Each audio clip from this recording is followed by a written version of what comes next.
Ihsanul Faiz dari kelas 1 Elektronika A dengan nomor absen 10 dengan NIM 2402019. Nah, teman-teman, di sini saya akan menjelaskan nih tentang salah satu kisah Nabi. Nah, di sini saya akan menjelaskan biodata secara lengkap, peristiwa kelahirannya dan juga kisah kenabiannya. Nah, teman-teman tahu nggak di sini saya akan membahas apa? Nah, di sini saya akan membahas Nabi Yakub. Nah, teman-teman tahu nggak sih siapa Nabi Yakub itu? Nabi Yakub itu merupakan seorang nabi yang diutus di sebuah desa bernama Kan'an. Nah, Nabi Yakub ini merupakan nabi ke-10 di urutan 25 nabi yang kita ketahui. Nabi Yakub hidup sekitar tahun 1837 sampai 1690 sebelum Masehi, dan beliau diangkat sebagai nabi pada tahun 1750 sebelum Masehi. Berdasarkan garis keturunannya, Nabi Yakub ini merupakan cucu dari Nabi Ibrahim dan juga anak dari Nabi Ishak. Nah, teman-teman sudah tahu kan bahwa Nabi Ibrahim itu merupakan nabi yang diberikan julukan sebagai bapak para nabi, karena keturunan-keturunan dari Nabi Ibrahim nanti kebanyakan akan diangkat menjadi nabi. Nah, salah satunya adalah anaknya Ishak dan juga cucunya yaitu Nabi Yakub. Nah, di saat sebelum kelahirannya ini ada cerita menarik tentang Nabi Yakub. Nah, pada saat itu Nabi Ishak itu tidak kunjung menikah, bahkan saat ibundanya Sarah sudah wafat dan ayahnya Nabi Ibrahim itu sudah lanjut. Hal ini karena masyarakat Palestina pada saat itu sangat asing terhadap keluarga Nabi Ibrahim dan tidak beriman kepada Allah. Jadi Nabi Ibrahim mengutus salah satu pelayannya untuk pergi ke tanah kelahiran Nabi Ibrahim di Irak untuk mencarikan seorang pasangan untuk Nabi Ishak alaihissalam. Nah, pelayan tersebut tadi pun langsung menyampaikan pesannya kepada keluarga Nabi Ibrahim. Dan di sana keluarga Nabi Ibrahim pun setuju dengan pinangan dan juga tujuan dari Nabi Ibrahim. Dia meminang Rifqoh, yaitu putra dari Betuel bin Nahor. Nah, Betuel bin Nahor ini merupakan salah satu saudara dari Nabi Ibrahim. Nah, setelah itu Rifqoh tadi diantarlah ke kediaman Nabi Ibrahim dan langsung menikahinya dengan Nabi Ishak. Nah, dipercaya atau beberapa riwayat mengatakan bahwa Rifqoh ini memiliki masalah di kehamilannya atau di organ reproduksinya. Namun, Nabi Ishak berdoa kepada Allah untuk diberikan kelancaran dan kemudahan untuk mendapat keturunan. Dan akhirnya, setelah beberapa tahun mengalami waktu tunggu, Nabi Ishak pun akhirnya memiliki anak dan langsung dikaruniai dua orang anak kembar yang diberi nama Is dan juga Yakub. Nah, Is sangat berbeda dengan Yakub. Is tumbuh menjadi seorang pribadi laki-laki yang suka hidup di luar dan sangat senang memburu, dan juga Is ini adalah salah satu anak yang jarang sekali hidup di rumah dan lebih banyak menghabiskan waktunya di padang untuk berburu dan berpetualang. Sementara adiknya Yakub itu adalah orang yang sering berada di rumah, belajar, serta Yakub merupakan orang yang rajin dan juga dermawan. Nah, Ishak lebih menyayangi Is, sementara Rifqoh lebih menyayangi Yakub.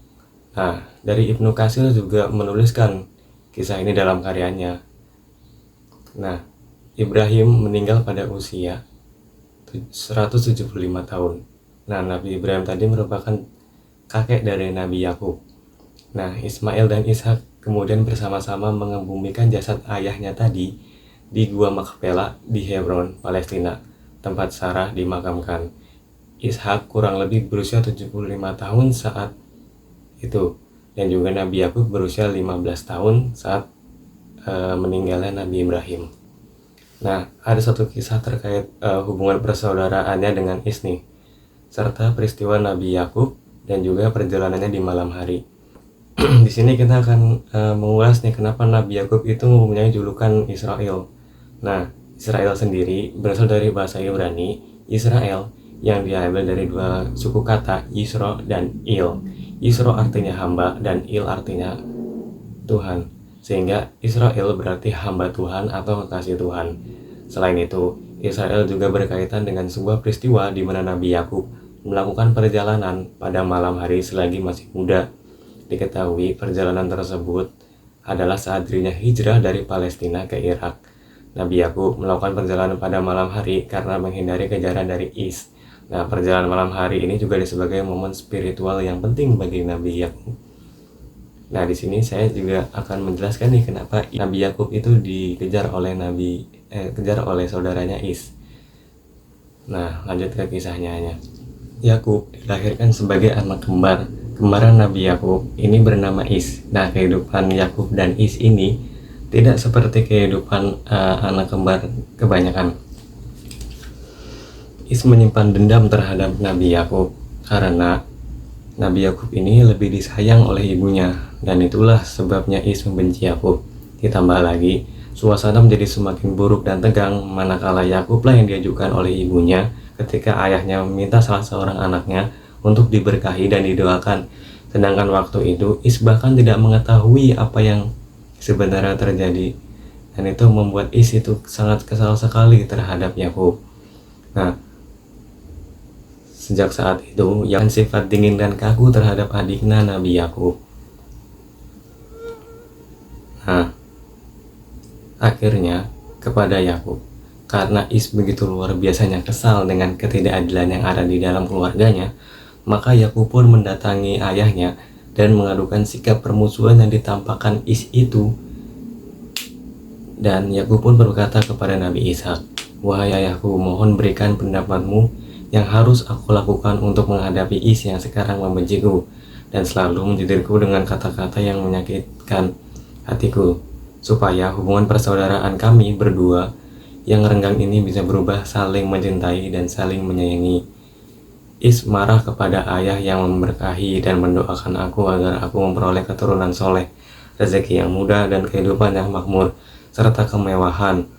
Nah, sebab itu Is menjadi menyombongkan dirinya dengan kedua orang istrinya dari suku Kan'an dan mengancam bahwa anak-anaknya nanti akan menjadi saingan berat untuk anak-anakku kelak. Nah, bagaimana solusinya ya untuk dapat mengatasi masalah ini serta mengatasinya dengan cara kekeluargaan? Nah, setelah itu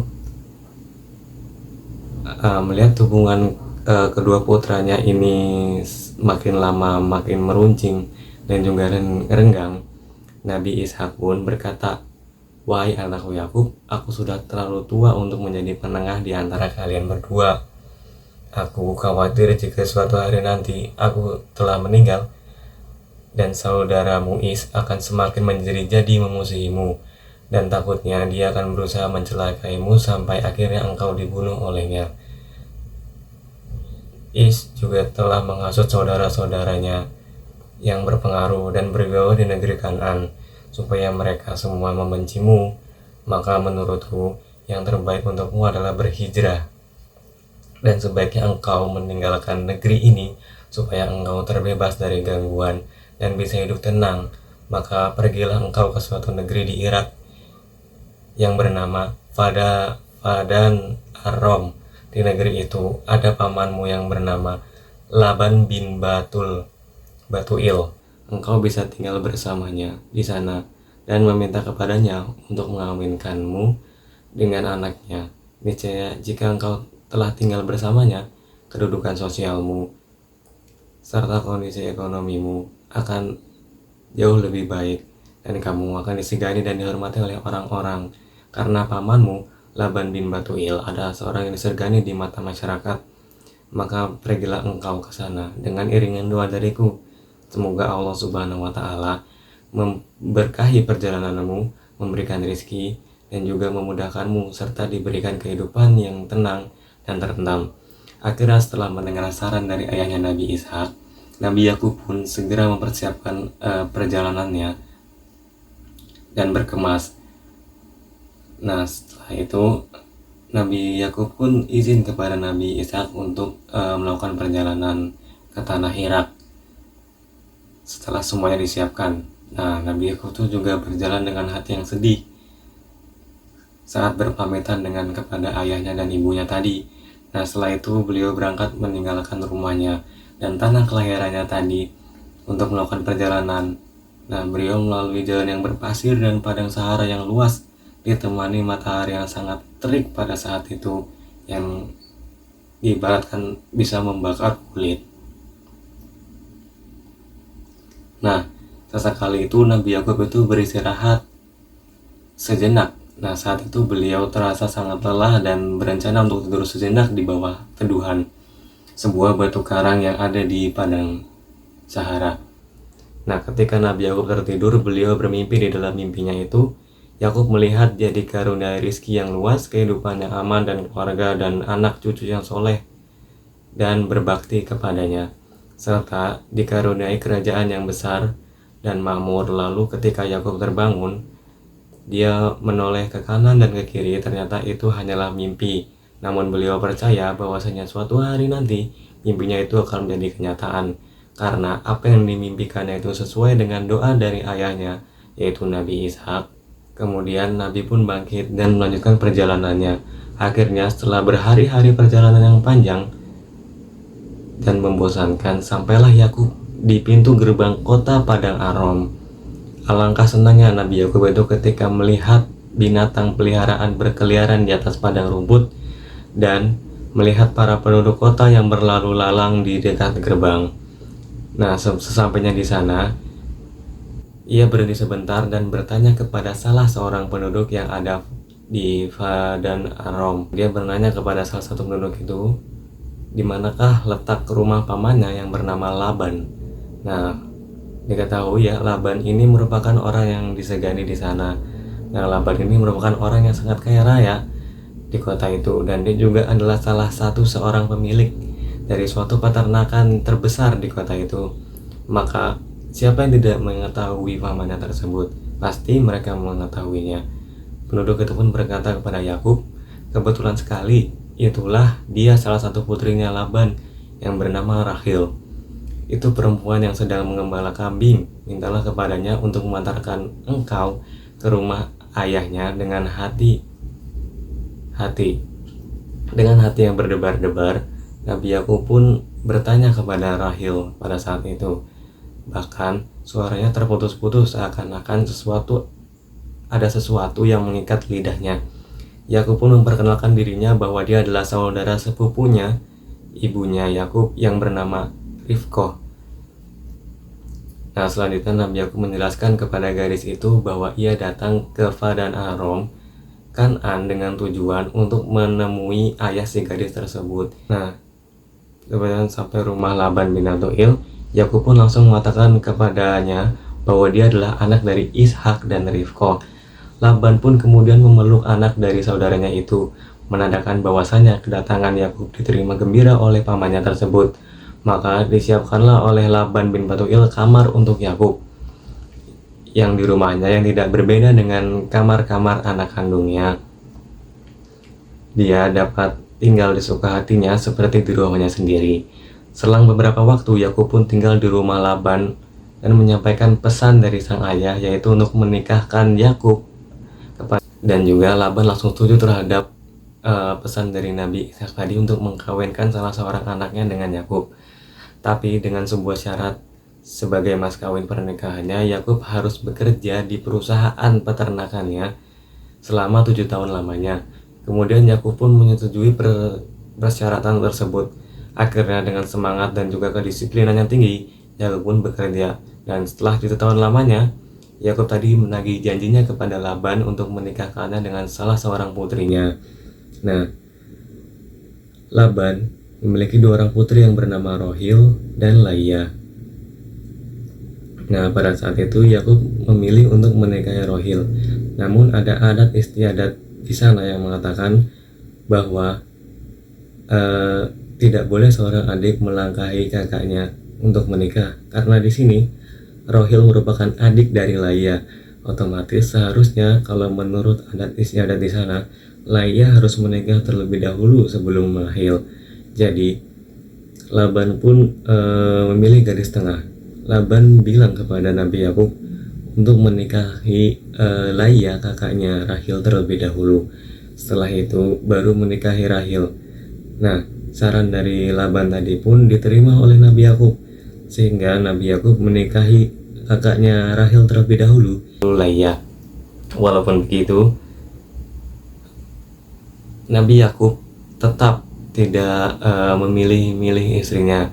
Nabi Yakub selalu bersifat adil dan juga bijaksana terhadap seorang istrinya dan juga kepada kedua orang istrinya. Jadi tidak ada sesuatu yang diberatkan oleh Nabi Yakub. Pada masa itu tuh belum ada larangan terkait menikah dengan kakak beradik. Nah, larangan tersebut itu muncul saat kepemimpinan dari Nabi Muhammad.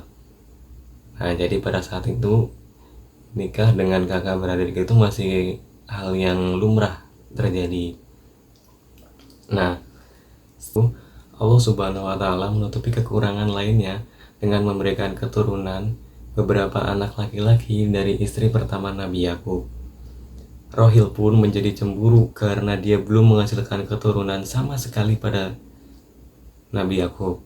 Pada suatu hari, Laban memberikan hadiah kepada kedua putrinya, yaitu budak atau hamba sahaya, seorang wanita untuk menjadi pembantu di rumah tangga mereka. Laia diberi budak bernama Zilfa, sementara Rohil, adiknya, diberi budak bernama Bilha. Nah, karena Rohil ini lama tak punya anak, akhirnya pada suatu hari Rohil menghadiahkan budak yang bernama Bilha tadi ke Yakub. Kemudian Yakub pun menikahinya, dan Yakub kemudian memiliki anak dari Bilha. Lalu ternyata Laia juga cemburu terhadap apa yang diberikan oleh Rahil. Makanya Laia juga memberikan budaknya yang bernama Zilfa untuk dinikahi dengan Yakub. Nabi Yakub pun sekarang memiliki 4 orang istri, dan dari ketiga istrinya tadinya Nabi Yakub memiliki 10 orang anak, sementara Rohil belum juga memiliki seorang anak. Akhirnya setelah menunggu sekian lama, Rohil pun melahirkan seorang anak laki-laki yang berwajah sangat tampan yang dinamai dengan Yusuf, yang nantinya Yusuf ini akan menjadi penerus bagi Nabi Yakub, yaitu menjadi seorang nabi Allah Subhanahu wa Ta'ala. Beberapa tahun kemudian Rohil dikaruniai anak laki-laki lagi bernama Bunyamin. Jadi total semua anak Nabi Yakub itu ada 12 orang dari perkawinannya dengan 4 istri. Itu dari istri pertama yang bernama Laia melahirkan 6 anak laki-laki yang bernama Rubel, Syamun, Lawi, Yahuza, Rubalun, dan Yasir. Dari istri kedua yang bernama Rohil melahirkan 2 anak laki-laki yang bernama Yusuf dan Bunyamin. Dari istri ketiga yang bernama Bilha melahirkan 2 anak laki-laki yang bernama Dan dan Naftali. Dan dari istri yang keempat yang merupakan budak dari Laia bernama Zilfa melahirkan 2 anak laki-laki juga yang bernama Jad dan Asir. Jadi semua anak Nabi Yakub itu berjenis kelamin laki-laki berjumlah 12. Nah, 12 anak Nabi Yakub tadi akan menjadi asal muasal 12 kaum besar dari Bani Israel. Nah, dari 12 anak Nabi Yakub tadi juga akan muncul lagi keturunan Nabi Yakub yang lainnya yang akan menjadi seorang nabi juga, seperti Nabi Musa dari keturunan Lewi, Nabi Harun dari keturunan Lewi juga, lalu ada Nabi Daud dari keturunan Yahuza, Nabi Sulaiman dari keturunan Yahuza, lalu Nabi Zakaria dari keturunan Lewi, Nabi Yahya dari keturunan Lewi, dan yang terakhir Nabi Isa dari keturunan Yahuza melalui Maryam ibunya. Nah, di hari wafatnya dikutip dari beberapa sumber, Nabi Yakub ini wafat di usia 147 tahun, dan sebelum dia wafat dia menanyakan dan juga memberikan wasiatnya kepada anak-anaknya. Dia berkata, "Sepeninggalku, siapa yang akan kalian sembah, wahai anak-anakku?" Lalu anak-anaknya menjawab, "Kami akan menyembah Tuhan apa yang ayah sembah, dan Nabi Ibrahim, dan Tuhan juga dari Nabi Ismail, dan juga Tuhan dari Nabi Ishak." Jadi anak-anak Nabi Yakub tadi akan menyembah Allah Subhanahu wa Ta'ala sebagaimana Nabi Yakub, Nabi Ibrahim, Nabi Ismail, dan Nabi Ishak sama-sama menyembah dan juga berbakti dan juga bertakwa kepada Allah Subhanahu wa Ta'ala. Nah, teman-teman, itu tadi merupakan kisah teladan dari Nabi Yakub. Jadi mukjizat itu bukan hanya sebuah kekuatan magis ataupun kekuatan yang bisa dilihat oleh mata, tetapi kekuatan seperti kedermawanan, sikap rendah hati, tolong menolong, dan juga sabar terhadap semua godaan serta ujian merupakan salah satu mukjizat yang tidak banyak orang punya. Jadi dari Nabi Yakub ini kita dapat belajar bahwa rendah hati, dermawan, dan juga kesabaran dapat menghasilkan pribadi yang tangguh, serta kita juga dapat bersikap tenang terhadap suatu cobaan.